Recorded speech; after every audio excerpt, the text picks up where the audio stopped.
Watch this video to learn how to play Mr. Brahms' Famous Lullaby from the Piano Adventures Level 2A lesson book.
We're in Piano Adventures Level 2A lesson book, and today we have reached Mr. Brahms' Famous Lullaby.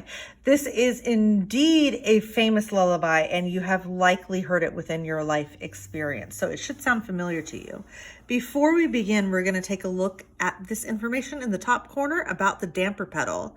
The damper pedal is often referred to as the pedal when people play the piano. It is the pedal that is most often used in playing. It's also the one that people most enjoy playing with. It's the one that is all the way on the right side under the piano. So the right foot pedal on the piano is called the damper pedal. This pedal lifts the dampers, which are felt, off the strings, which lets the sound continue to ring. So the strings inside a piano typically have felts on top of them, and those felts are there to serve as noise breakers. When you strike a key, typically the felt for that one key raises until you let go of the key, and then the felt goes down, stopping the noise. When you have the damper pedal down, all of the felts in the piano go up until you release the damper pedal.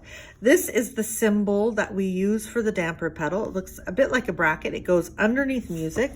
You can see an example of it here at the end of the song. And the beginning of the bracket tells you to put the pedal down, and you hold it down the entire time you see the line, lifting it up when you see the bracket go up again.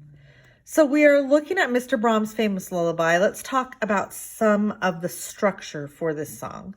First of all, this song is written in 3/4 time, just like Minuet was. It is a 3-beat song, so you're going to have that same 3-beat fill throughout it. Secondly, you will see that there are some accidentals we need to observe. We have a B flat that occurs in several locations in the song. Pointing them all out. Next, you will notice that the song begins out mezzo piano for the left hand, but piano for the right hand. And those two things happen simultaneously. So your left hand will need to play a degree louder than your right hand does for this piece. I'd also like to point out that there is overlapping of the notes that you are playing. If you look at the counts in this measure, you have 1, 2, 3, and. This is a half note, so it should be held for 2 beats. That means you will hold it until you get to 3. So even as you are playing the next note, this note will hold down. Similarly, this is held for 2 beats.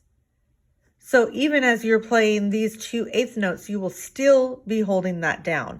This is one of the most common pitfalls of this piece as people are learning it, and something to really pay attention to. This piece has a pretty simple structure. We play it from beginning to end, and there are no repeats that we need to observe. So let's take a look at the very beginning of the piece. I think we will play to start from measure 1 all the way through most of measure 8. This part is a pickup to measure 9, and it will be part of the next phrase. So beginning here, I see that my 3rd finger should be on A, and I know that that's going to put my thumb on middle C. I also see that my 3rd finger in my right hand should be on F, my 5th finger on A. That means that my right hand thumb will be on D, just above middle C. So looking at the piano, This is the position of my hands. Let me play this first part so that you can see what we are going to do.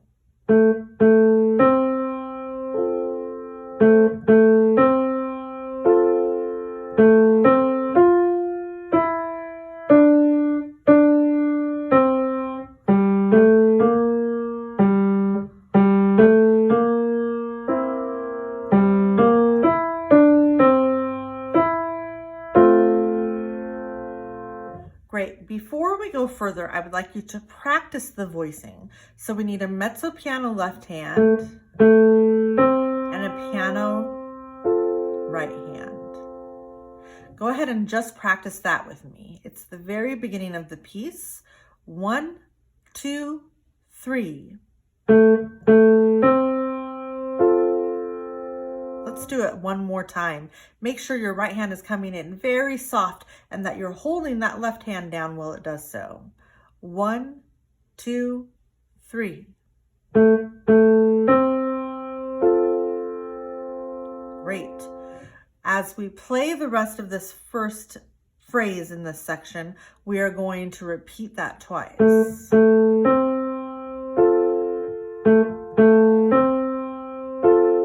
Then A, C, F, E, D, C.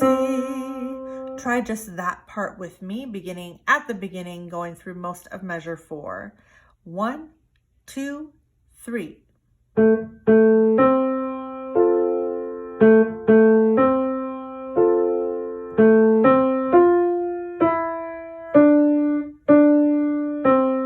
Great. In the next part, we start on G. We need to remember our B flat. And then our right hand needs to move down one note to play E and C. Try just that part so we're beginning at the end of measure 4. 1, 2, 3.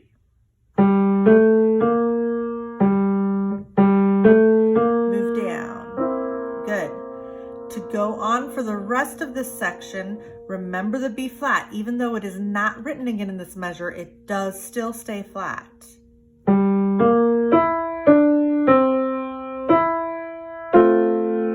You'll notice I did not move my right hand again. It stayed based on C. Let's try that together. We're beginning at the end of measure 6. 1, 2, 3.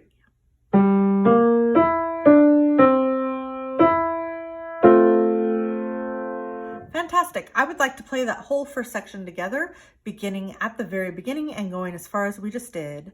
And 1, 2, 3.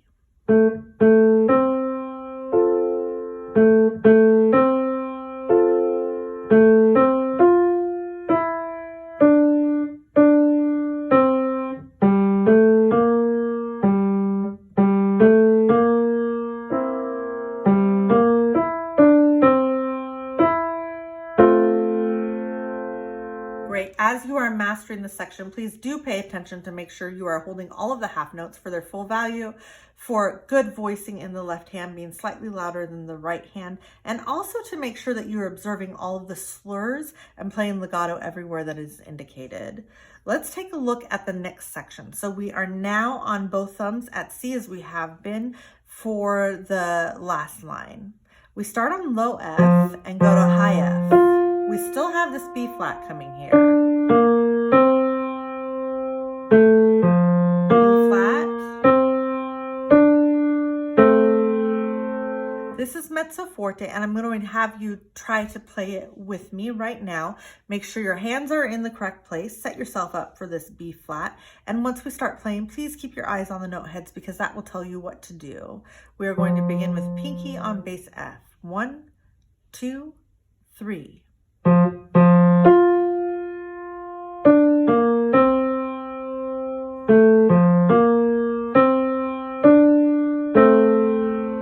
Good. Looking at the next part, we start similarly, but we are now piano.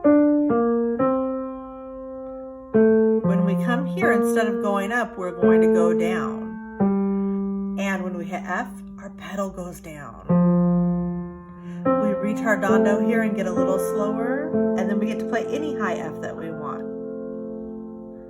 Let's try that part together. So I am starting at the end of measure 12 with this F. We are piano, 1, 2, 3.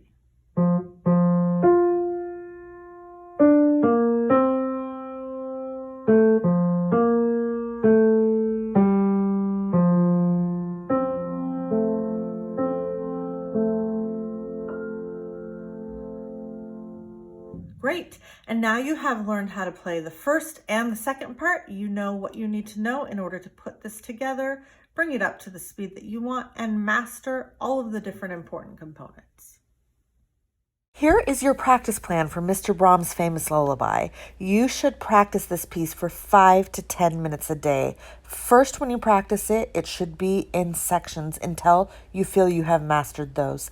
Then you should practice putting the entire piece together, primarily focusing on notes and phrasing until you feel that you have mastered knowing where the notes are. Your hands feel that it's very comfortable, and then you should finish by polishing and perfecting, utilizing the mastery checklist that we will review. Here are the mastery checkpoints for you to focus on as you are perfecting this piece.